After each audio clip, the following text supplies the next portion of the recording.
Morning, guys. Thanks for joining. Just give us 2 minutes and we'll get started.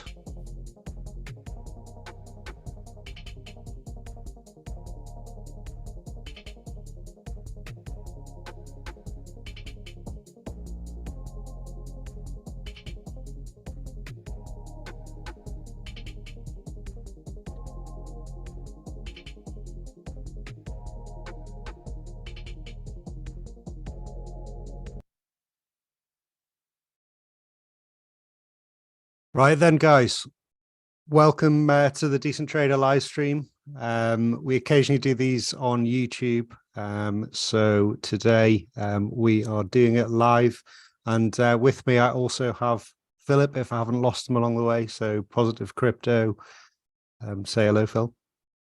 Hello, I'm still here, don't worry. And yeah, happy Friday, happy Thanksgiving. Is it today, I think, in the States? Happy Thanksgiving. No, yesterday. Yesterday they were doing the turkeys, I believe. Yesterday. All right. Well, happy Friday then. Happy Thanksgiving, happy Friday, and all that sort of thing. So, Bitcoin price. We're back to go through it once again. So we had a chat a few weeks ago, and I think it's a good time to do that once more. and see what has changed, because obviously since then FTX blew up, and you don't need to tell me the rest, because I think Twitter did most of that for us. God forbid you went to any of the mainstream media to get any of your information, but anyway, we are where we are. So some questions going to answer, how low can we go? Is the bottom in? And yeah, we'll pick a few little other bits and pieces up as we go. So what we'll do is we're going to go through it the way we like to go through it on our normal standard Decent Trader Friday live stream. So I'm going to blast through our dashboard, get the rundown on of what's going on across the board, then look at Bitcoin from the high level picture down to the lower time frames. And then Phil's going to give a bit of color with regards to more of the cyclical stuff on chain. And then, yeah, a few other things that are the pills of wisdom I'm sure you have lined up for us, Phil. A couple of things that have caught our eye. Yes, exactly. I tend to go on a bit, Phil, as you know, so just interject if you have anything to say and keep me going. I do apologize as well. I've been up all night, so I'll get my excuses in early. So yes, Bitcoin. So this is our Decent Trader dashboard. So yes, correctly, we do have some closed markets today. So over in the States, I think they are doing part of a day trading actually today, but they are closed. So this is our calendar over here. And yeah, coming up in a couple of weeks' time, we have the CPI data as well, which is going to be quite important to go through, and the Fed meeting as well. Across the board, so starting at the top, we look at predator thermal vision, as we call it. This is just basically a summary view of what we have here, which is basically all of the coins, not quite, like about 110 coins or something, where we have basically a breakdown of what's going on across the market. So this is just Bitcoin and Ethereum on the dashboard, but overall, pretty mixed bag, looking at the 3-day, the vast majority are still obviously red. Is that obvious? Maybe not, but mostly red, meaning obviously red is bad. But yeah, so total mixed bag really at the moment. So we will unpick that as we go. But yes, also we have our funding open interest long short ratios. So this is an indicator which we have, which looks at price with respect to open interest funding and long short ratio. So we try to look at the directional stuff. So for example, if the long short ratio shows that people are going shorter and the price is going up, we would deem that to be bullish. Obviously in this case it's the opposite, so it's bearish. So at the moment, if we look at the 3-day, actually things don't look too bad overall. So despite having that red warning that we have there, the actual indicators themselves are showing that actually, if you look here, the long short ratio has actually come down from 2.6 on Bitcoin to 1.4. So people were a lot more bullish, and over that time period, price has actually gone up. So people have got bearish as price has gone up, which is generally quite a good thing. The crowd is often wrong, and when people are wrong, it can lead to things like short squeezes. But in this current environment, I think it's important to keep things quite close to the chest with regards to trading. So, the shorter term time frames are really quite important, and we are going to have a look at those in more detail. So we are just going through a general overview here before we get into the longer term and shorter term stuff. Ethereum, similar situation to Bitcoin. In this environment, the two tend to work pretty close together. Phil, I think you're going to go through the Commandos coins, is that right? I'll have a look at a couple of the top scores. Yeah. Okay, so there's more stuff there on the dashboard, but I think Phil's going to go through that. I won't repeat what he's looking at. So what I wanted to do was go through the top down stuff on Bitcoin again. I think quite a lot of people have wanted us to have another look at this. You'll recall from quite a few podcasts ago, I had a chat with, there's been various different people I've had a chat with about this. The most recent was Bitcoin Jack. Prior to that, BTC Steve. And, there was this big question, is the top in around, this previous all-time high? And there was quite a good shout for it, I think. I personally thought I gave it about a 30% chance. And I still think that was probably about right for the time. However, obviously things transpired that we were being led up the garden path by a certain, I won't say what I really think, but a certain guy in the Bahamas. But anyway, so we did break down, and the risk which we were talking about in those podcasts and was always that basically we've virtually did no trading, in this price bracket here.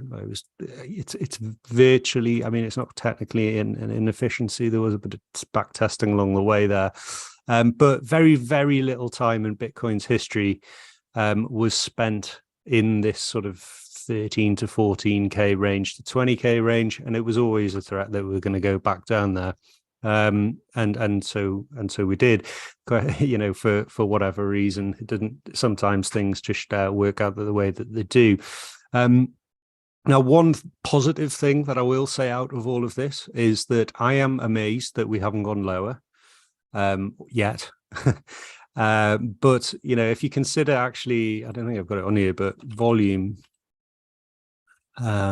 overall, and this is on the BTC index, you look at that selling volume, we didn't actually come down below the lows that far. We've gone from 18k down to sort of the upper ends of the 15s, let's call it 16k. So we lost off the lows only really 10%. And given the state of affairs that we're in, I'm quite impressed with that, actually. If you look back here over in when was that? Back in June, we fell from sort of 26k back down to nearly 17. So much bigger drop with lower volume.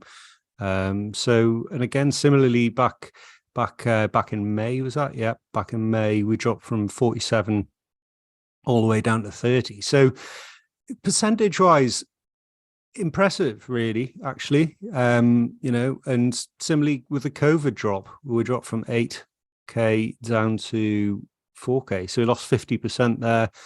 And other capitulation events, much similar volume, much smaller change in a much bigger change in price relative to what we've seen. So I'm quite impressed with that. It doesn't mean that there's not more to come. And we will look at that in the context of a couple of other points as we get to it. But overall, not a bad sign, given, as I say, the context. Just for reference, on this chart here, we've got this thick white line, which is the 200-week moving average. We have the thinner white line, which is the 200-day, and the 50-day moving average. What I will say is we are below, all of those, which isn't great. By comparison, if you look at S&P 500 or ES, bounced off the 200, got above the 50, facing a bit of rejection here off the 200 day moving average. Now, I think generally, it would be reasonable to say that Bitcoin will probably do exactly what Legacy is going to do to the downside. It will follow definitely to the downside, probably not so much to the upside, is my general view of it. And the S&P at the moment is stuck pretty much against the 200-day moving average, haven't been supported. We saw this big turnaround at the lows off the 200-day moving average when the Fed, when CPI data came in better than expected, and then we've most recently seen the Fed sort of give off some indication that they're going to be a little less hawkish than expected, with lower rates being anticipated by the market, sort of like half or 50 basis points in December, and 25 going into next year. But obviously we're at resistance at the moment, so feels a little bit like this move could be coming to an end, which for Bitcoin later on might be important when we look at lower timeframes. Nasdaq, not as strong. as the S&P. It's obviously tech as opposed to more of a basket, like the S&P 500. But, again, above the 200, above the 50, below the 200 day. So looks better. The dollar rolling over, again, off that news, potentially with the Fed doing the lower rate rise, or the lower rate of rates increase, showing a pullback again so the dollar going in the right direction, S&P and everything going in the right direction as well. The dollar, it's not a coincidence that, like the S&P 500, they're both at the 200-day moving averages, but on the other side, if you know what I mean. So I'm kind of expecting maybe a little bit of a turnaround for both next week, or certainly the next 2 weeks going into the CPI data and the Fed data, the Fed meeting. So what does that mean for Bitcoin? Again, zooming out, well, we're the worst of a bad bunch at the moment, unfortunately. But it's not the end of the world. I'll say we haven't seen that massive drawdown. Now, I want to get into a little bit around some possible places that we might end up. If we do see a little bit further downside on the legacy stuff, or in the quite probable scenario that we see some further contagion, favorite word of the 2020s, that, isn't it? Going on within the market. I think, there's a lot of talk about Genesis and Digital Currency Group and the potential impact on Grayscale. Quite interesting threads on Twitter. I'm not going to go into that stuff now, but if there's some sort of forced selling, or if there's some more forced selling by individual entities, I think that's likely to result in some further downside. With these sorts of moves, highly unlikely that we don't at least retest the lows again. I mean, we have actually recently just done that, but when you get a quick reversal, it tends to be something like a V shape like this over here, back on the COVID lows. This really doesn't feel like one of those sorts of events to me. It feels much like what we have seen previously. Either we're going to see something similar to what we saw back in May 22, where we, do a little bit of consolidation, then go a bit further lower, or we're just going to consolidate and then bounce out of here. I favor that we're probably going to try and test a bit lower. And part of the reason for that, well, there's many reasons for that. I will start off with the first one, which is this is our liquidity map. This is a free one, actually, that you can get on the Decent Trader site. If you just go to the website, there's I'm logged in here, but if you're not logged in, there's a thing at the top which you can keep a track of. And here we like to track the 10x leverage, 5x leverage, and 3x leverage. We should be adding in the 25x leverage actually soon as well. But these are the ones that we're most bothered about, because people tend to use more size with the smaller leverage, and as a result, you get those bigger moves. And you can see here, well, this chart actually doesn't quite show the context of where we have come from, because there was a lot more of this and it was a lot bigger. But as it stands now, we are basically at 16,419 at the bottom here. And you can see that basically we have got quite a lot of liquidity, which is going to take us down to at least the last of the 10x's there, and the majority of the threes. Will take us down to just around the low 14Ks, possibly slightly into the high 13,000. So we're still sat with this liquidity above us, which is not ideal. Normally, price tends to gravitate towards that, which isn't obviously what you want if you're a bull. But if you're looking to get long, maybe it is. Again, important within all of this is a little bit around actually what's the bid look like. So, can we absorb a dump? Should we get one? And actually, I mean, here we're looking at trading light. can see that actually, if you look at Binance, there is actually a surprising thick bid here. This is something I've been talking about with the guys on Decent Trader for quite some time, and this bid's a lot thicker than we've seen, for quite some time, since around about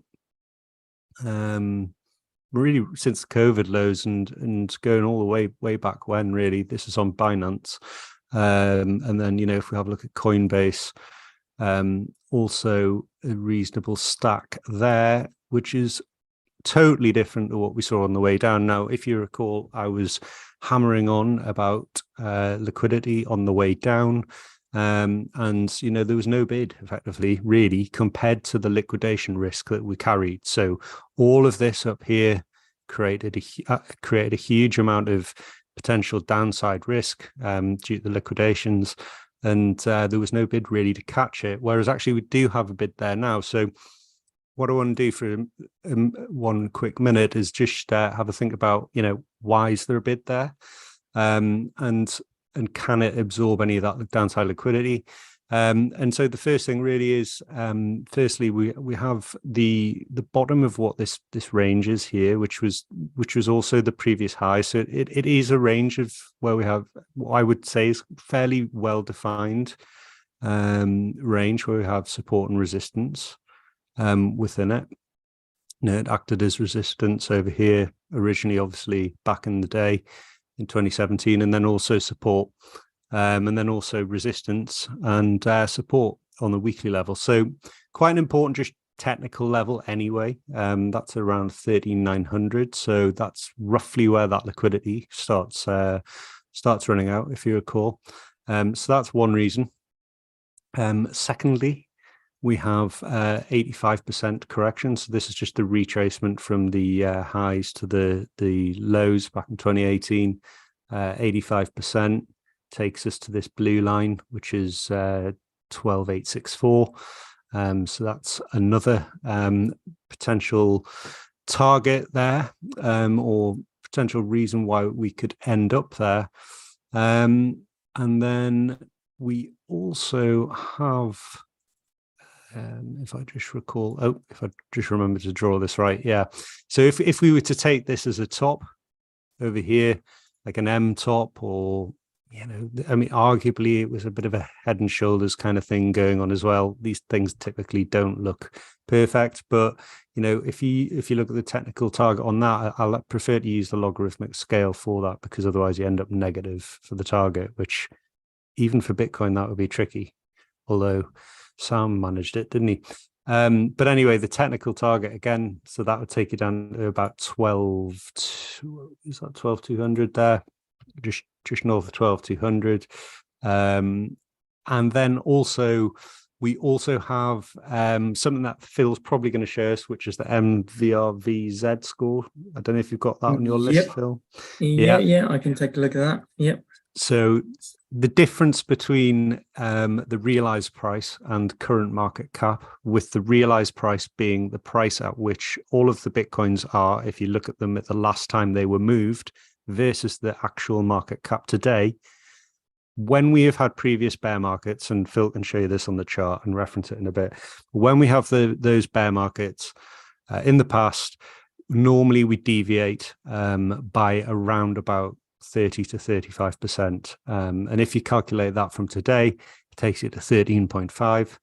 And then also we have these deviation bands, which were developed some time ago. And they're not that complicated, really. It just shows deviation from the 20-week moving average. You can go and pick this up off my TradingView account under script. So if you just search my script, and these bands have always called the bottom, basically, off every Bitcoin move. Any sharp move Bitcoin has, pretty much, doesn't overrun it, with the exception of like stupid volatility back in the day. So I would caveat, I don't think we're going to do something like that.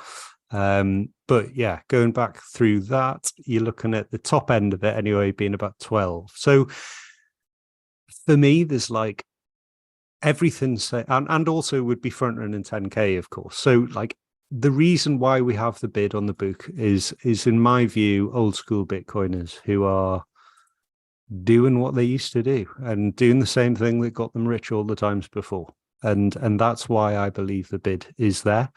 And, we also have the liquidity to get us into that bid if they want us to go there. And it would probably take a bit of a sneeze for us to go there, to be honest, at this point. So, everyone wants to know, where is the bottom? Is the bottom in? And I'd say there's enough evidence to say that there is a great amount of confluence just below where we are, with a nice bit of liquidity just below the lows at the moment, to potentially get those bids filled there. Now, I should have said at the start, this isn't financial advice. This bid could just be pulled really quickly. And also, it is what it is. It's not the biggest thing in the world. If Grayscale had to go and sell off 600Ks with a Bitcoin, you can bet your bottom dollar that we will just blast straight through this, and probably all of our models will just blow up at that point. I don't think personally someone's going to come in and save the day until, and this is probably my lowest low, is this line here, which is picking up off the bottom of the COVID lows and the previous lows just overall. So that would be like, it's also actually just so happens to be around about, anyway, the area over here of, the like where we had a lot of support around, what's it, 6K or something, 666 or something like that. So in my worst case scenario, I think that would be probably where we end up, like old school rock hard support is probably where, people would start really refilling their bags again. It would also be 2x off the previous lows. But I'd say that's, until we have further information, that seems like unlikely. And as I say, I think the fact that we haven't dumped harder than we actually really could have done is a good sign for the bulls. And yeah, nice little picture in my opinion. But in the short term, my go-to indicator really, just to know what's going on, is the 3-day predator, and we are red. We did, as this is part of the reason why I thought we may have been seeing a bottom over here. We were short all the way from, well, in this case 40, but to be honest, we've been short, or I've been short on and off since 50.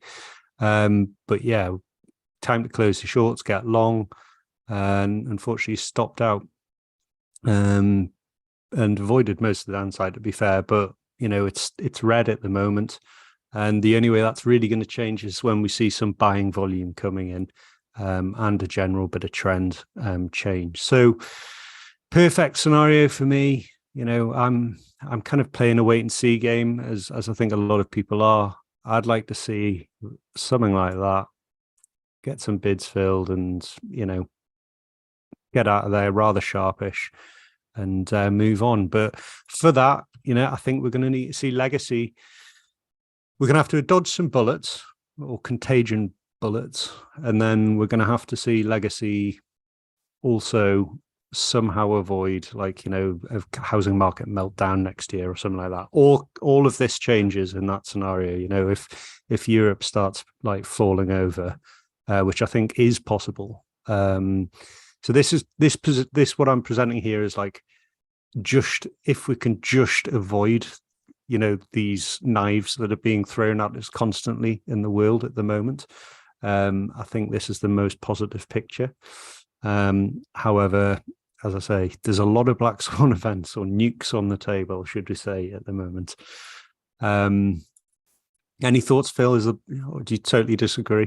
Do you think the bottom's in? No, I don't totally disagree. No, broadly in alignment, really. I mean, a lot of our indicators are saying, we're not out of the woods yet, but we have pulled back a long way. And I'll show you a couple of charts in a minute that show that there's a fair bit of capitulation going on, but that doesn't mean necessarily that we've bottomed in terms of multi-year cycle lows. So yeah, that's really the state of the nation at the moment, isn't it? It's like we've come down a long way. We're probably not far off the bottom if we haven't bottomed, but we could still go lower. And I, with your reasons as to why, in terms of legacy markets, I would say I'd agree with that. It looks to be so far that I think we might navigate a lot of the crypto blowout. Looks like Digital Currency Group are okay for now. Obviously, that could change. So I do think if we do go lower, as everyone's looking at crypto for the next move, it could be actually it comes from legacy going into early next year.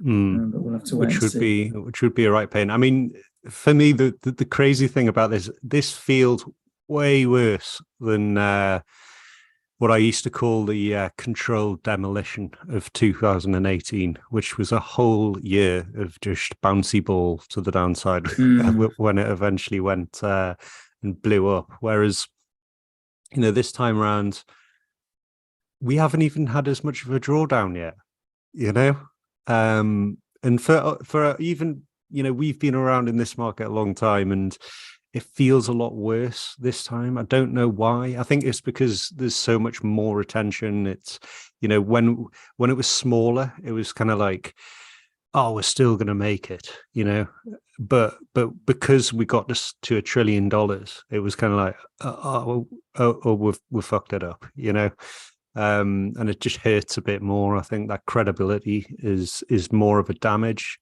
side of things. I don't think all things are lost.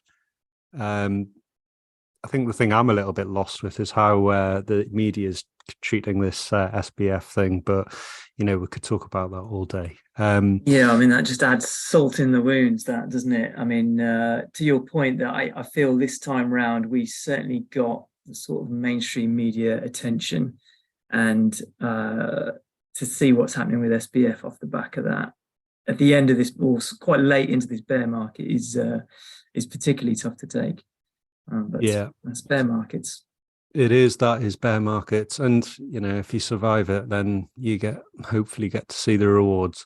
Right. So we'll stop stealing too much of your thunder. We'll look a little bit short term for Bitcoin. So obviously, this is just zooming in on the sort of 3-week candles, if it was even that we're looking at. So yesterday in the brief morning live stream that we did, I was saying that this looked like we were going to break down from this diag here. Obviously, we're red on Predator. The foils indicator was negative, I believe. Are we still negative?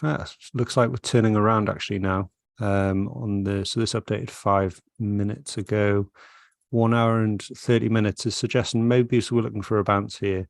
We have seen some movement up. It's all very marginal stuff, actually.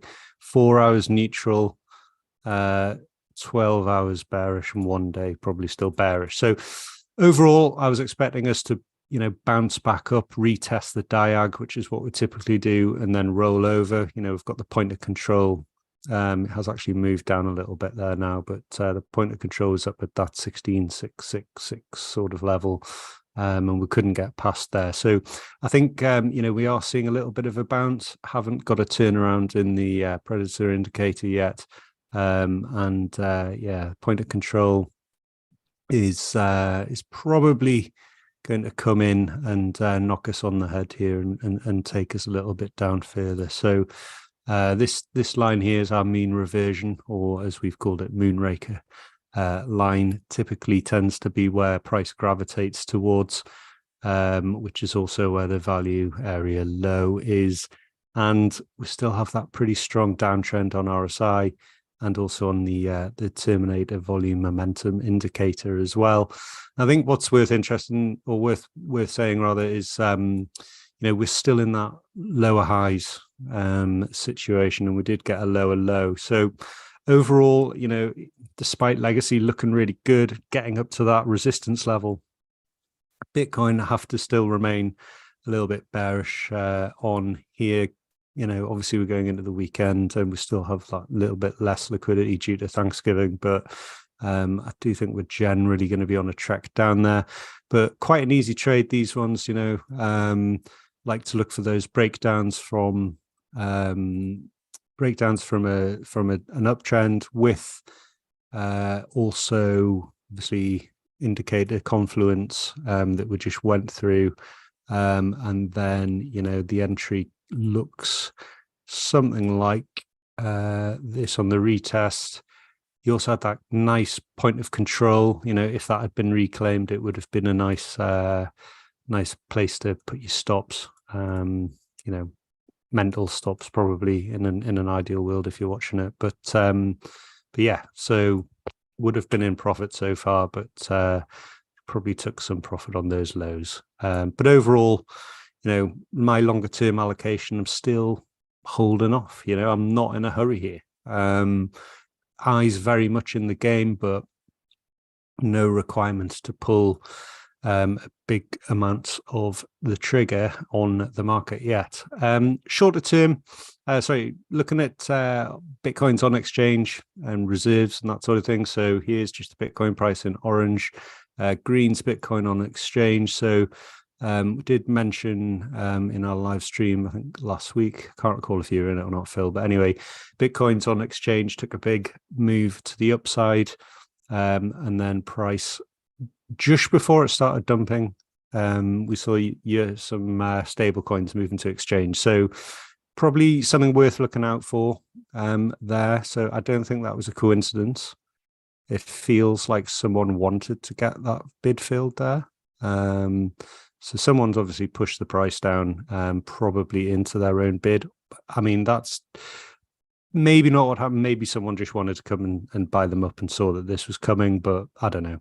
For me, that's just too big, and it's too similar entity. I don't know, but yeah, you can see that the USDT. Well, I'm assuming it's USDT, but it's basically stable coins is now back at the lows.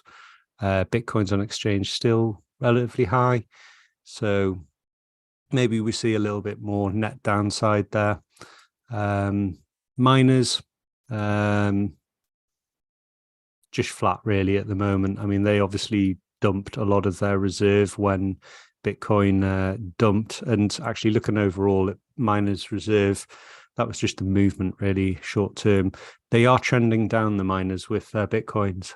They seem to be dumping, and I'm not surprised really, because they obviously have to cover their cost of production, and they are still holding a relatively large amount of coins, which, if you have a look here, I mean, again, this isn't without knowing if they have hedging strategies and stuff, and hopefully they do have more sophisticated stuff than they used to, with regards to risk management. But they have acquired basically since the top back in, I don't know, June or whatever it was.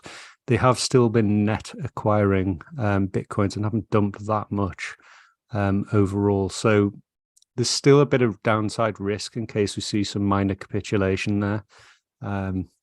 So just worth bearing in mind. It would be nice to see that turn around, and see some confidence from those guys again to start accumulating their position rather than dumping it. So I think that's just about it from my side. Before I pass over to Phil, I will do some shameless shilling and mention that we do have a Black Friday sale on our indicators and stuff. If you're interested, take a look at that on the site. If you're not, then there's loads of free stuff anyway on the Decent Trader site, so go and check that out. But anyway, I will pass over to you, Phil, and let you do your thing. Okay, if you give me control. Okay, cool. So let's have a look on chain, and then we'll look at some of the charts as well on Bitcoin. I won't dwell on Bitcoin too much because I think you've done a pretty good run through. Don't want to start repeating what you've said. And then we'll look at what's happening with a couple of alts and NFTs as well, and we'll wrap up there. So back to Bitcoin, spent output profit ratio, SOPR. I'm pretty sure this is a free chart you can check out on the site. So if, like Phil says, if you go to the top of Decent Trader homepage, there'll be a little section up there where you can look at live charts, and this is one of the ones that you can just check out for free. You don't need to log in or anything. This looks at whether coins leaving wallets are in profit or loss at a given time. So pretty useful way to just get a sense as to how the market's feeling. red when we're in a bull market and everyone's taking profits and doing very well from their Bitcoin. So coins moving from one wallet to another in profit. And then when it's green, that is when they are in a loss. Now, in a bull market, that tends to be pretty good buy the dip opportunity. Worked really well in 2017, all the way up these pullbacks. You can see when SOPR was printing green for a couple of days, they were really good signals and worked really well as well, sort of post-COVID crash, pretty much all the way up actually. Even this pullback to 10K, I remember us talking about that with this chart, and then a couple of other times on the way up to the top. Then in bear markets, it pretty much shows you the pain. And interesting to see, we've had these huge, what are effectively capitulation spikes the past couple of weeks. So you can see this big increase here around the time of FTX and since, which is just showing the extent of the pain. So that is a lot of people moving their coins on chain, and they are doing so at a loss. So presumably people buying up here who are just capitulating, giving up, selling at a loss, they're all the way down here. Now, other times we've seen such big moves, obviously COVID crash, which we just mentioned, and also, to be fair, several times during the 2018 bear market. So not only when we went down to 3K, but also back here as well, when we were getting these bumps down to 6K, we get these big capitulation wicks on spent output profit ratio. Now, one thing I would say, which we'll look at in a minute, is we are probably about the same amount of time from the top to the bottom. In fact, we're kind of further through this cycle. So just in case people aren't panicking too much in terms of how much longer we might have in this bear market, we could indeed just be the equivalent here, but I don't think we are. I think there's a reasonably good chance we're quite a bit farther through. But we'll take a look at that in a second. Another interesting chart is the number of addresses holding at least one Bitcoin. And it's been really interesting to see this move in the past few weeks. So typically over time, we see this generally increasing, which is a good, healthy sign, right? It means that, this Bitcoin is being distributed nicely across the network. And what we've seen is since FTX crash, this has just gone absolutely parabolic. Why is that? Pretty good chance that people are taking their coins off exchanges and sticking them in a cold storage wallet like a Ledger or a Trezor. So this looks like a lot of retail saying, okay, I've got to get my coins off exchanges, whether that's 3 or 4 exchanges, 1, 2, 3, 4 exchanges, and I'll just consolidate into my 1 or 2 hardware wallets, and that's why we're seeing this mega uplift in balances for or the number of addresses holding at least one Bitcoin. And we've actually just tapped 950,000. So well on our way to 1 million. I think we'll probably get there fairly soon. But I strongly suspect that is what is happening right now post FTX, and not a surprise. So I just thought that was quite an interesting metric to look at. One that Phil mentioned a minute ago, so MVRV score. This is looking at the difference between market cap price. This is market cap on this chart, but you can also look at it versus price. The white line is market cap, and the orange line is realized cap, which is easiest way to think about it is sort of the average cost basis of all Bitcoin in the market. And very rare to see market cap go underneath realized cap. Other times that has happened has been the depths of the bear market. So we went pretty far underneath realized cap back in 2011. As Phil mentioned earlier, that was super volatile time for Bitcoin. I mean, it was before my time. I imagine the price was jumping around sort of 100 to $400 or something around then. And then depths of the bear market 2015, 2018, when we were interestingly 4.5K probably down to the bottom, and then COVID crash very briefly as well. So we are now, if I just zoom in here, pushing away. So we got rejected off realized cap a couple of weeks ago. I think I talked about this on Twitter. I got rejected off it and have now pushed away from it. And as Phil mentioned, we're a reasonable distance away from it, not that dissimilar to how far we have been in the last couple of bear markets. Not quite as far. We're probably about this level here from the 2018 reference. And yeah, again, probably not quite as far either as this move down back in 2015. But we are not far, and we don't have to go exactly the same distance down. But we've come a good way beneath realized cap now, which is shown by the blue indicator here. So this is actually what this MVRV Z-score indicator looks at. The Z-score, standard deviation moves, is the blue line. And, you know, typically when the blue line goes up towards the red line, the red band, we're close to topping out. Inverse is true. When we get down into the green band, that tends to signal we are pretty close to bottoming. Now, previous cycles have gone just underneath the green band. So it remains to be seen whether we do the same again this time round or not. You know, looking at Phil's analysis earlier on, there's a reasonable possibility that that does happen at some point in the coming months. So that's the MVRV Z-score that you were talking about earlier on, Phil. I don't know if there's anything else you wanted to mention on that indicator. No, that is it. Hopefully I managed to get it across at the time. But yeah, those lower boundaries are normally somewhere around 35%, 30 to 35% below the market cap. And then obviously you need to divide through by number of Bitcoins if you want to find out the price. You have to get a calculator out, you know, if you want to know the magic. And then final sort of macro chart is a point I mentioned earlier on, just highlighting in terms of length of time, not only since the tops, but also really well, this chart is taken from the halving date, and just how far we are through the halving cycle.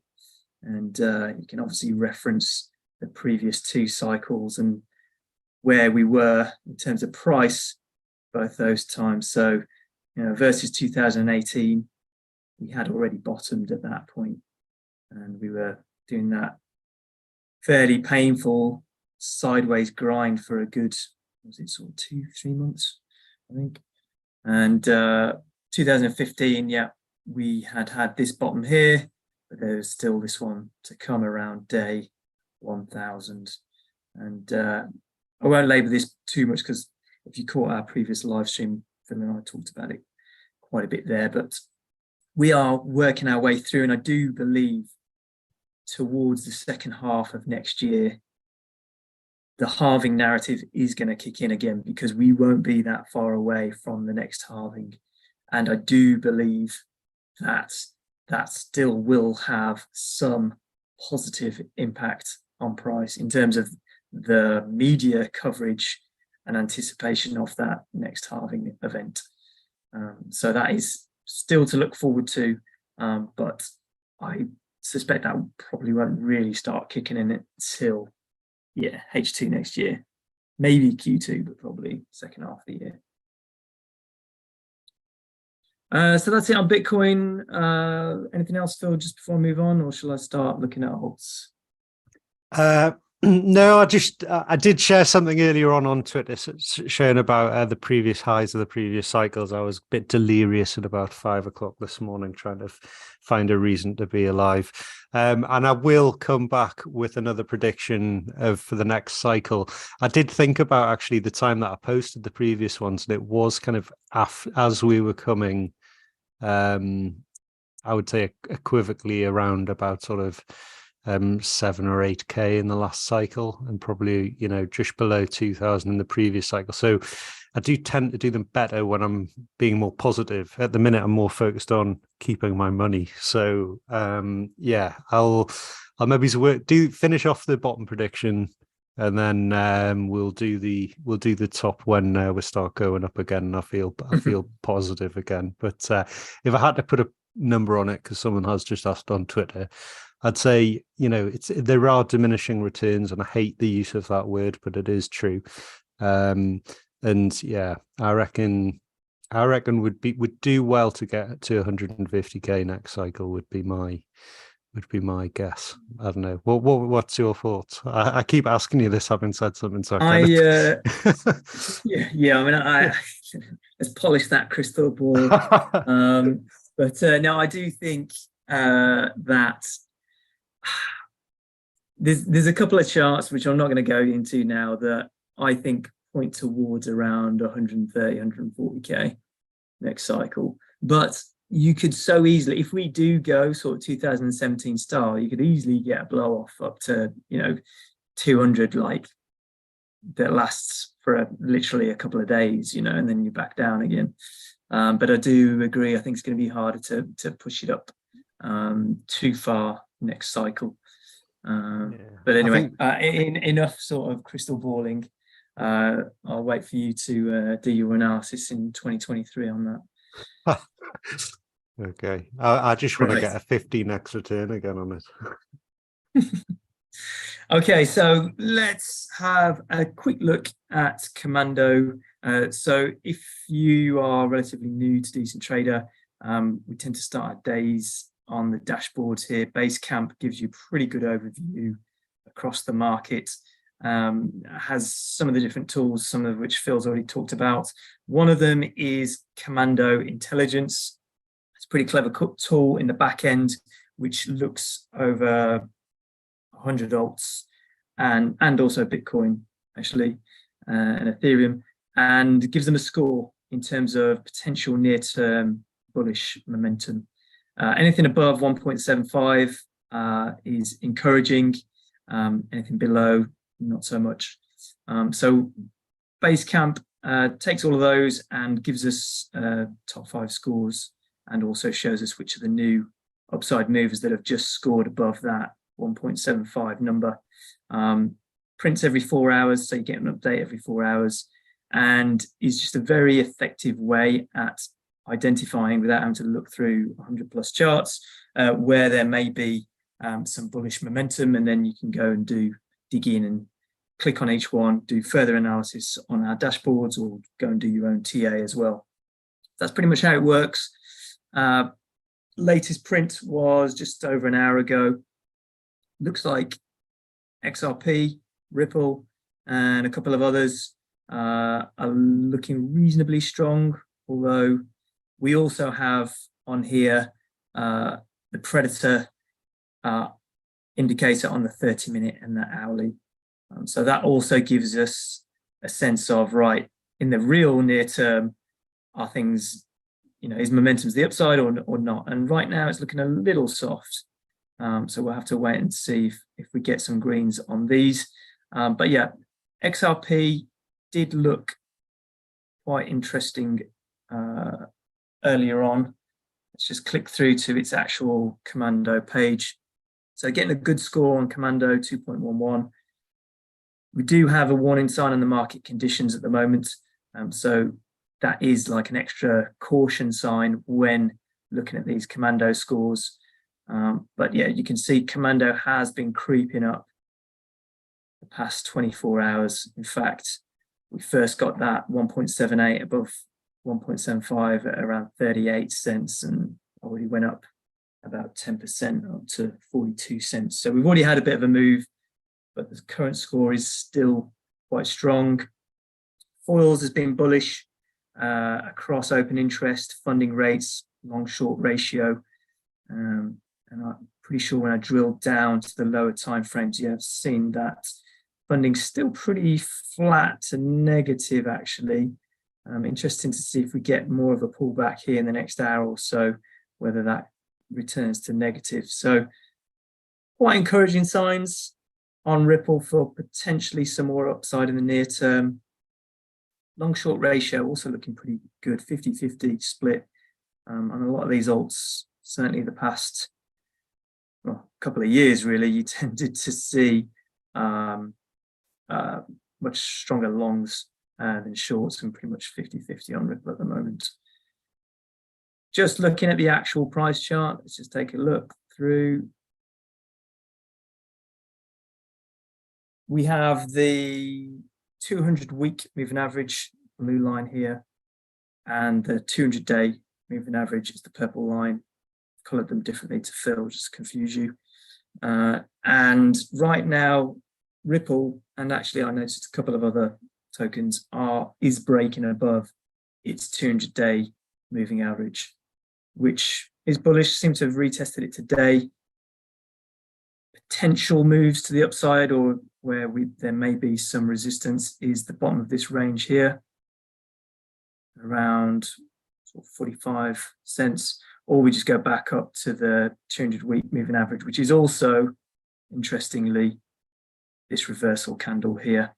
And we often talk about, when we do these live streams, the importance of, when you get capitulation move, the importance of the reversal candles on the way back up. And clearly that has been the case with Ripple. We've come back up to that level and the 200-week moving average. So that confluence there, tested it once, twice, 3 times, 4 times, not being able to break above it. So, you know, for the bulls, it does make you wonder if we have another crack at it now, can actually get through up to this weekly resistance here, which is at around 60 cents. That would be and is also this point of breakdown here from back in May. So downside risk is, you know, we lose the 200-day moving average and probably come back to these range lows at around 33 cents.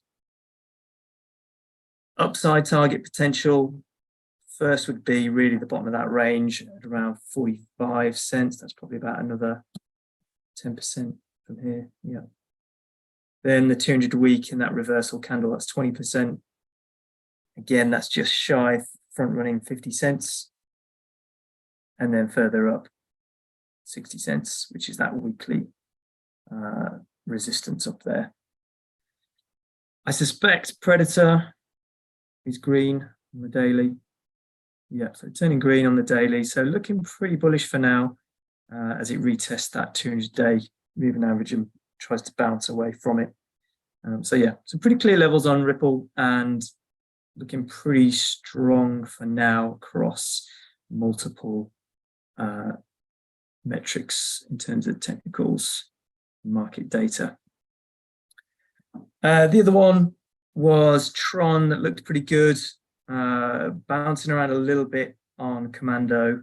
Does have a positive score, but is looking softer on the latest Predator timeframes. I'm not going to go through all of this again in detail, but you can see funding rate has been negative, but pretty neutral really in terms of change on foils. So perhaps not looking quite as strong as Ripple, but another one to potentially go and investigate. But really, you can go and do your own research on the Commando dashboard, on either on Basecamp or just looking through the whole dashboard on Commando Intelligence, which lists all 100. And you can filter by whatever you want, either previous scores, change, Predator. So you could filter on only Predator scores that are green on both time frames and have a certain score. So you can do that filtering on the top here and do your own analysis. Okay, so that's alts. And then very quickly, just to wrap up, conscious we've been going for some time, is NFT King. So if you haven't come across NFT King before, you might not have, because it's a relatively new tool that we have. NFT King is an indicator that tracks the floor prices of the top 50 NFTs on Ethereum. And it is able to identify whether the floor price for that collection is trending bullish or bearish at a given moment in time. Very effective. We've back tested it. We know it performs very well versus just a buy and hold strategy. So definitely worth looking at if you are into NFTs. And main menu breaks down into 3 tables. First, we have the top 50 NFTs listed out. We then have the bullish movers and the bearish movers based on the latest NFT candles. And so we look at it on the 1 day and the 3 day, and then you can just scroll through. Interesting to see that we are seeing some more green the past few days. Last week it was all pretty bearish, but we are starting to see some positive movements now. 1 or 2 that caught my eye. Let's have a look. Was it Moonbirds? So if you click through to a certain collection, you get through to the specific page. We have some general stats, and then this is the main event here. This is the NFT King chart, and Moonbirds, you can see how effective it has been on this collection. If you just bought and held from when the data started, that was around 24 ETH. Current price is down at 7 ETH. So you're down pretty bad. Whereas just using NFT King for entry and exit, different story. You'd have entered here at 19, call it 20 ETH, and then got out at around 27 ETH. So just an example of how effective it is. But Moonbirds is turning green on the daily. Let's have a look at the 3 day. But still red on the 3 day. And that's the case with a lot of NFTs at the moment. Starting to get some bullish signals, but not many are trending bullish both on the 1 day and 3 day. In fact, the 3 day also got you out pretty high here and avoided all this loss. So if I was looking to enter Moonbirds, I would be waiting for at least some bullish signal on the 3 day as well as the green day, the 1 day. We also have loads of other supporting data you can check out underneath each of these. Let's take a look at this one, which I think is, so if we go back to the main menu, I'm pretty sure this is one of the only collections that has just turned green on both the 1 day and the 3 day. I was trying to find one that had, yeah, here. Motherfuckers. I don't know how you actually say this. Is it emphas? I don't know how people talk about this one. I don't know, but you sounded like a dad. Yeah. I'm pretty sure it is motherfuckers. So anyway, let's have a look. Let's actually click through. But this is one of the very few that is green on both the daily and the 3 day. Looks to have maybe found a bottom here around 1 ETH or just below it. Been ranging here for a long time. After this, I mean, this is classic crypto move, right? Mega parabolic run. And since then, just been doing lower highs, bouncing all the way down. And then seems to have found a range here. Kind of looks like the Bitcoin 2018 chart, doesn't it? Yeah, I was going to say that. Are we going to get that nuke down to 3K, which should probably be about sort of 0.3 here, may well do. But yeah, again, NFT King pretty much nailed that move all the way up.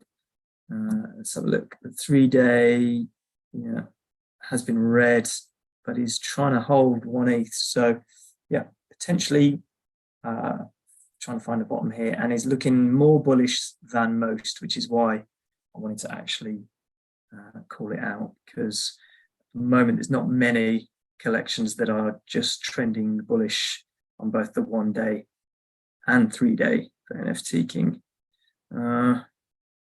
Very quickly look at some of the supporting data. So I like to look at this metric. So price relative to the number of NFTs listed.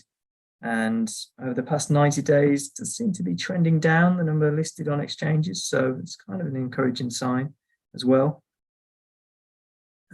So motherfuckers, not looking too bad relative to the rest of the market. Punks, just to finish off, still red on the 3 day. But again, does seem to be trying to find a floor here between 60 and 65 ETH. A lot of the blue chip collections do seem to be trying to range here, but as we just mentioned, it doesn't mean they can't nuke. But we did already have this sort of bottoming pattern here. So yeah, if this could turn green on both the 1 day and 3 day, it might look pretty good. But for now, still just ranging. We need to set someone the objective of going through these charts and pointing out where all of the celebs and Twitter wannabes bought all of their NFTs, and then change subsequently their pictures because they've obviously lost so much money. But I thought that might be an interesting exercise for someone to do. Could come up with a prize or something. Yeah, that's a good idea. I suspect there'd be quite a bottleneck around here and around here. A lot of the volume was back then for sure. A lot of it around then.